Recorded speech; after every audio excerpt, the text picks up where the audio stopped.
Once a philosophy professor stood before his class with some items in front of him.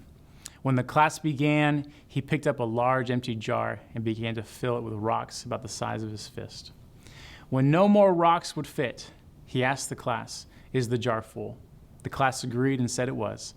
The professor picked up a box of pebbles and poured them into the jar. He shook it until the pebbles went to the spaces between the rocks.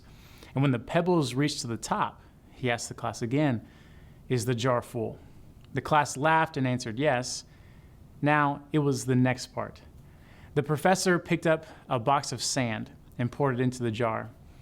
It filtered through all the small spaces between the rocks and the pebbles. He poured quite a bit of sand into the jar until it reached to the top. He shook the jar until it was settled. Now he asked, "I want you to recognize that this is your life and the rocks are the most important things. Your family, your partner, your health, your children, all of those things. If everywhere else was lost and only those remained, your life would still be full. The pebbles are the other things that matter, like your job, your house, your car. The sand is everything else, the small stuff. What are your rocks? Maybe your classes, maybe your study time, maybe it's going to church or to team practice. Rocks look a bit different for each of us. What are your pebbles? Things that are important but never more important than your rocks. Maybe your pebbles are working out, going to social events, practicing the foreign language that you're trying to learn. Sand are the things that fill time, but they're low on your priority list.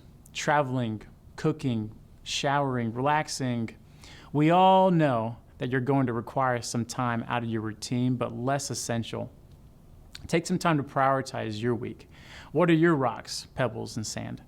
Ask yourself this: are there any pebbles and sand that you feel might be taking too much space in your jar? What will you do about that? We've gone over a lot in this course on how to create routines, tone, tempo, schedule, confidence. Rocks, pebbles, and sands are just the foundational of all of that. Coming up next, we're going to schedule the power of momentum. Remember, this is the most valuable, non-renewable resource. What you choose to do with this makes all the difference.